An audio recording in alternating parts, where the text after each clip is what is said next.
परमेश्वर ने यहूदा के राजा यहोयाकीम को परमेश्वर के भवन के कई पात्रों सहित उसके हाथ में कर दिया और उसने उन पात्रों को शिनार देश में अपने देवता के मंदिर में ले जाकर अपने देवता के भंडार में रख दिया।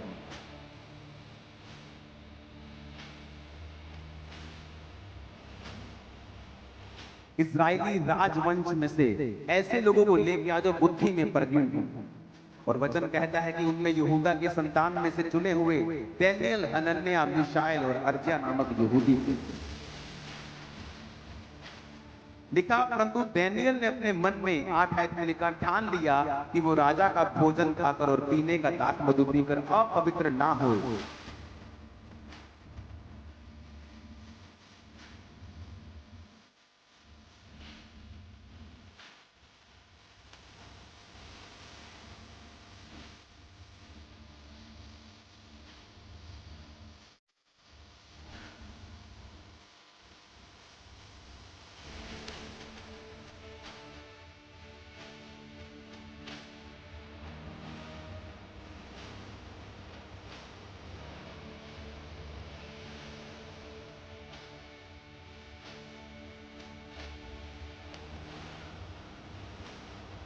तो उसने लिखा था, परमेश्वर ने यहूदा के राजा यहोयाकीम को परमेश्वर के भवन के कई पात्रों सहित उसके हाथ में कर दिया और उसने उन पात्रों को शिनार देश में अपने देवता के मंदिर में ले जाकर अपने देवता के भंडार में रख दिया।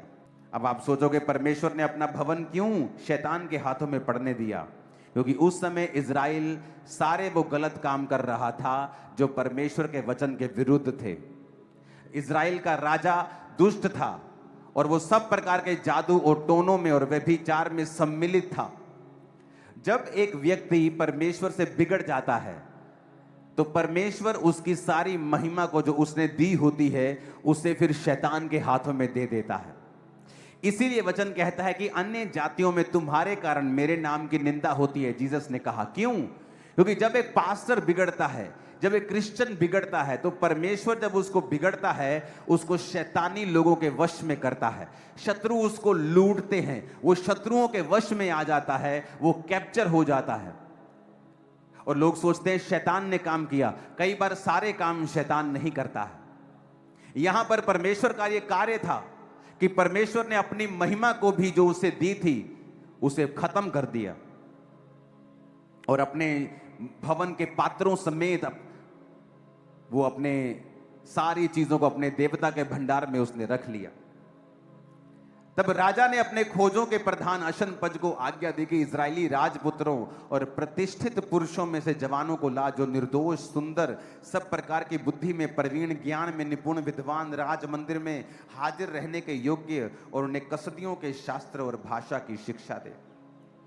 जो बेबीलोन का राज्य था वो बहुत तेजी से बढ़ रहा था।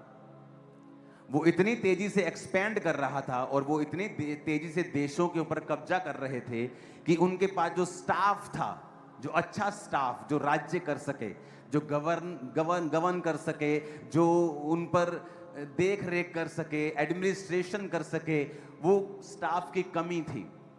क्योंकि वो देश बहुत तेजी से कैप्चर कर रहा था कि आज ये देश पे कब्जा कर लिया, अब अपना स्टाफ चाहिए, अपने लोग चाहिए जो उस देश का कोई गवर्नर बन सके, कोई हाकिम बन सके, कोई गृह मंत्री बन सके, कोई पुलिस ऑफिसर बन सके। तो इस कारण वो क्या करता था राजा, अब उसे अपने स्टैंडर्ड के लोग भी चाहिए कि ये नहीं अगर देश बढ़ रहा है तो वो क्वालिटी से कॉम्प्रोमाइज करे।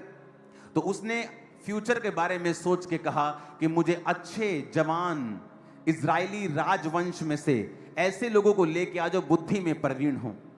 और वचन कहता है कि उनमें यहूदा की संतान में से चुने हुए दानियेल, हनन्याह, मीशाएल और अर्ज्या नामक यहूदी थे। अब यहां पर ये 4 जन परमेश्वर के राजा के अंडर आ जाते हैं और राजा के पास चले जाते हैं। अब ये राजा का जो खोजा है, राजा का जो अधिकारी है, उसको राजा ने कहा इनको मेरा फूड देना है, जो मैं खाता हूं वो ये खाएंगे। इनको शिक्षा दो, इनको शस्त्र, शास्त्र, भाषा, सब चीजों की शिक्षा देके इतने साल तक इनको पालो और उसके बाद मैं इन्हें ड्यूटीज दूंगा, इनको चेक करके। और बाइबल कहती है दानियेल भी उनके प्रति वहीं पे था। लिखा, परंतु दानियल ने अपने मन में, 8 आयत में लिखा, ठान लिया कि वो राजा का भोजन खाकर और पीने का दाख मधु पीकर अपवित्र ना होए। इसलिए उसने खोजों के प्रधान से विनती की कि उसे अपवित्र ना होना पड़े। परमेश्वर ने खोजों के प्रधान के मन में दानियल के प्रति कृपा और दया भर दी। खोजों के प्रधान ने दानियल से कहा, मैं अपने स्वामी राजा से डरता हूं, क्योंकि तुम्हारा खाना पीना उसी ने ठहराया है। कहीं ऐसा ना हो कि वह तेरा मुंह तेरे संग के जवानों से उतरा हुआ और उदास देखे तुम्हारे, क्योंकि तुम मेरा सिर राजा के सामने जोखिम में मत डालो। तब दानियल ने उस मुखिए से, जिसे खोजों के प्रधान ने दानियल, हनन्याह, मिशाएल और अर्जा के ऊपर देखभाल करने के लिए नियुक्त किया था, कहा, मैं तुझसे विनती करता हूं, अपने दासों को 10 दिन तक जांच और हमारे खाने के लिए साग पात और पीने के लिए पानी दे, और 10 दिन के बाद हमारे मुंह जो जवान राजा का भोजन खाते हैं उनके मुंह को देख, और जैसा तुझे देख पड़े उसी के अनुसार अपने दासों से व्यवहार करना। उसने उनकी विनती मानी और 10 दिन तक उन्हें वही खाना देता रहा जो उन्होंने कहा, और उनको जांचता रहा। 10 दिन के बाद उनके मुंह राजा के भोजन के खाने वाले सब जवानों से अधिक अच्छे और चिकने दिखाई पड़े। तब वह मुखिया उनका भोजन और उनके पीने के लिए ठहराया हुआ दाख मधु दोनों छुड़ाकर उन्हें साग पात देने लगा। अब यहां पर समझने वाली बात है, परमेश्वर ने कहा, जब ग्रेटनेस शुरू होती है आपकी लाइफ में, महान जीवन की ओर जब आप कदम लेते हैं, वो कदम हमेशा आपका सबसे छोटा कदम होता है। अगर आज आपको यहां से अमेरिका जाना है और आप यहीं से सोच लें मुझे यूएसए की फ्लाइट पकड़नी है, वो छोटा सा कदम जो पहला आप उठाते हैं वो है तो छोटा सा, पर आपकी डेस्टिनी की तरफ आपको लेके जा रहा है। महान व्यक्ति बाइबल में वही हुए हैं जिन्होंने छोटी शुरुआत की है।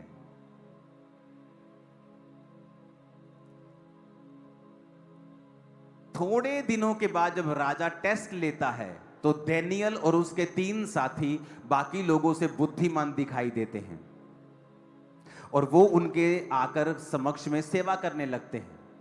वो बड़े हो जाते हैं और राजा को एक दिन सपना आता है, और राजा सब पंडितों को बुला के बोलता है, मुझे सपना आया है, बताओ मेरे सपने में मैंने क्या देखा और उसका अर्थ क्या है। सब जादू टोना करने वाले पंडित शास्त्री सब बोले, राजा ऐसा कौन पूछता है, हमें सपना तो बता, हम बता देंगे तेरे सपने का अर्थ क्या है। उसने कहा, नहीं, सपना भी तुम बताओ और अर्थ भी तुम बताओ, नहीं बताओगे तो तुम मारे जाओगे। वो नहीं बता सके तो राजा ने झुंझलाहट में आज्ञा दे दी कि सब पंडितों का, सब पास्टर्स का, सब लोगों का नाश कर दो, एक ही दिन में मार दो सबको। जब दानियल को यह बात मालूम हुई तो उसने अपने साथियों को बोला कि प्रार्थना करो, कल मैं राजा के सामने जा रहा हूं, कि परमेश्वर अपना भेद प्रकट करे। और रात को परमेश्वर ने दर्शन में दानियल को बताया कि उसने कौन सा सपना देखा है और उसका अर्थ क्या है। अब मेरी बात ध्यान से समझना, जब वो दानियल राजा के पास मैसेज भेजता है और राजा उसका सपने का अर्थ समझने के लिए बुलाता है उसको अंदर, और दानियल उसको एग्जैक्ट वही बताता है कि तूने एक मूर्ति देखी है जिसका सिर सोने का, जिसकी भुजाएं चांदी की, फिर पीतल, फिर लोहा, पैरों की उंगलियां लोहे और मिट्टी की बनी हुई, और इस तरह से वो बड़ा पत्थर आके उसको मारता है और वो चूर चूर हो जाता है, और फिर बड़ा पहाड़ बन के पृथ्वी पे फैल जाता है। और राजा शॉक्ड हो गया और उसने कहा कि दानियल को सबसे ऊंचा पद दिया जाए, और दानियल के 3 जो आगे लोग थे उन्हें प्रांत के मेन काम स्टेट के दिए जाएं। अब बात कहां पे शुरू होती है, यहां बचाव हुआ क्योंकि दानियल उनके जैसा नहीं था। बचाव हुआ क्योंकि परमेश्वर ने दानियल को दर्शन दिया, और परमेश्वर ने दानियल को दर्शनों के द्वारा ये चीजें समझाई। अगर दानियल डर जाता और राजा का दाख मधु यानी जो नशीला पदार्थ है, अगर वो दानियल को रोज पिलाया जाता, और राजा का वो मूर्तियों के सामने चढ़ाया गया मीट जो वो चढ़ाते थे अगर दानियल रोज खाता, परमेश्वर कभी भी दानियल को सपने में इसका अर्थ नहीं बताते। वचन में लिखा है, दाख रस के मतवाले मत बनो, क्योंकि जो कोई व्यक्ति शराब के नशे में रहता है उसकी आत्मा हिली हुई होती है। एक चूहे जैसा व्यक्ति भी शराब पी के शेर के जैसी बातें करता है। क्यों? क्योंकि उसकी आत्मा जो है शराब स्पिरिट के ऊपर फर्क डालती है, वो दलेर कर देती है आदमी को। परमेश्वर ने कहा कि अगर तुम शराब से दलेरी लोगे तो मेरा पवित्र आत्मा भी दलेरी देता है। इसीलिए जब कई बार आप बहुत ही कमजोर फील कर रहे होते हैं और डरे हुए फील कर रहे होते हैं और आप परमेश्वर की प्रेजेंस में चले जाते हैं और 4, 5, 3 दिन, 2 दिन, 1 दिन प्रार्थना में बिताते हैं और सडनली आपके अंदर दलेरी आ जाती है। ये वही दलेरी है जो शराब पी के लोगों के अंदर आती है और आप में पवित्र आत्मा के जरिए आई है। इसलिए नए नियम में परमेश्वर ने कहा कि अगर तुम्हें शराब पीनी है तो फिर पवित्र आत्मा तुम्हें वो दलेरी नहीं दे सकता, क्योंकि वो दलेरी या तो तुम शराब से ले सकते हो या पवित्र आत्मा से ले सकते हो। तो इसीलिए परमेश्वर ने कहा था कि तुम शराब ना पियो। शराब उनको दो जो मरने पे हैं, जो उदास हैं। लेकिन आज ये वचन कोई नहीं पढ़ता। वो 5 ml जो किसी की बीमारी के लिए ठीक होने के लिए दवाई में डाल के दी, उस वचन को तोड़ मरोड़ कर वो शराब के पैग बना के पी सकते हैं, जबकि उन्हें यह नहीं पता है कि परमेश्वर शराब पीने की आज्ञा बाइबल में नहीं देता। उसको मालूम था, दानियल को यह बात पता थी और उसने एक छोटा सा आज्ञा को माना।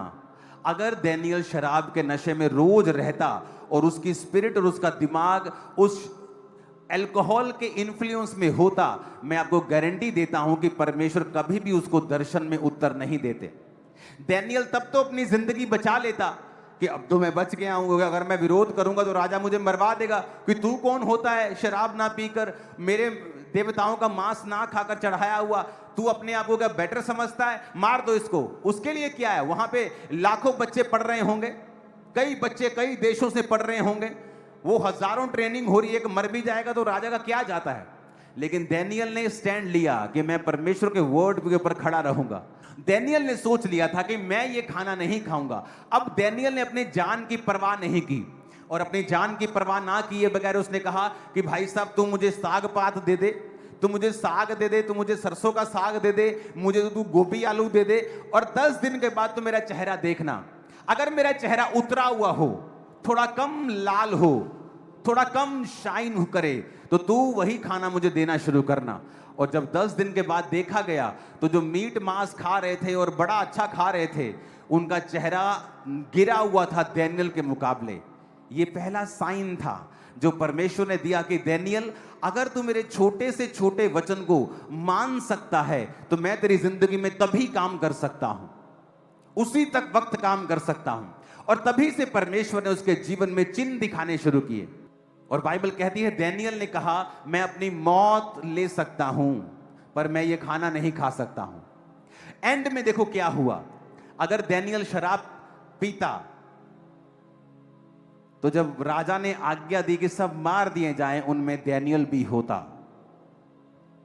इतिहास गवाह है, बहुत से ऐसे क्रिश्चियन ऐसी आज्ञाओं के नीचे मारे भी गए हैं, आप पढ़ के देख लो।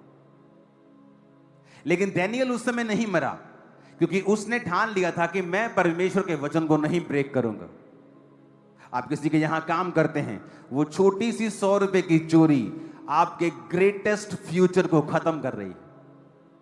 वो 5 मिनट का व्यभिचार वो आने वाली ग्रेटेस्ट ग्लोरी को आपकी लाइफ से खत्म कर रहा है।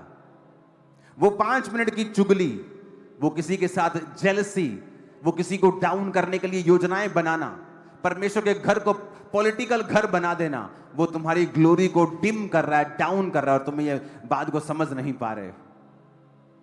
वो तुम्हारी ग्लोरी अगर डाउन हुई तो जो फ्यूचर में परमेश्वर ने तुम्हारे लिए रखा हुआ है वो तुम तक कभी नहीं पहुंचता, क्योंकि तुमने अपने हिस्से को पहले लेने की कोशिश की है। या तो तुम उस एक्साइटमेंट को पहले ले लो 5 मिनट की, और उसके बाद जो फुल लाइफ में एक्साइटमेंट होने वाली है वो तुम छोड़ दो, तो या तो फिर परमेश्वर के वचन पे खड़े रहो।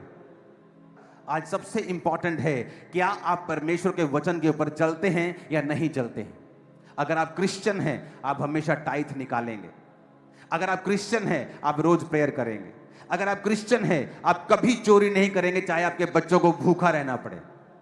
अगर आप क्रिश्चियन हैं, आप कभी भी परमेश्वर की देह की बदनामी नहीं करेंगे, आप कभी दूसरे व्यक्ति को डाउन करने की कोशिश नहीं करेंगे।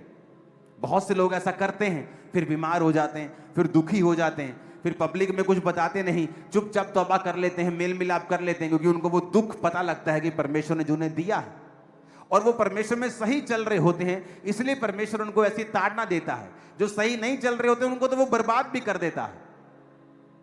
तो हमें यह समझना होगा कि परमेश्वर अपने वचन से प्यार करता है, वचन के जरिए ही उत्तर देता है, वचन के जरिए ही चंगा करता है, वचन के जरिए ही आजाद करता है, वचन के जरिए ही नेक्स्ट लेवल पे लेके जाता है। हालेलुया।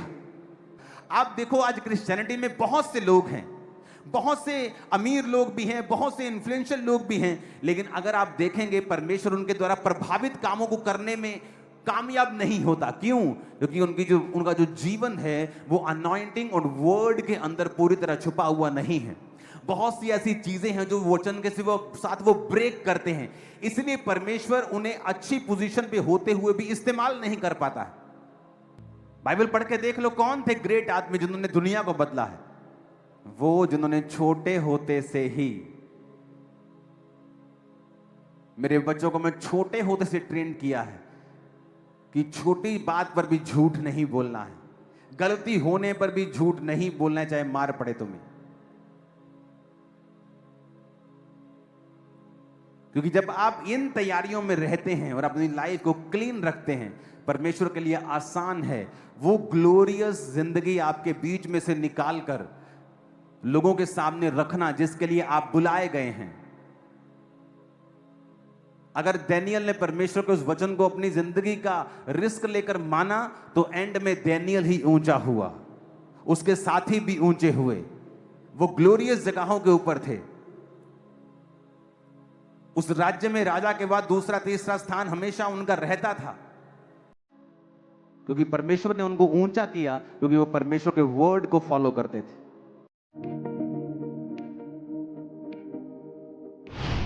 परमेश्वर के दास के द्वारा दिए गए जीवित वचनों और गहरे आत्मिक भेदों को जानने के लिए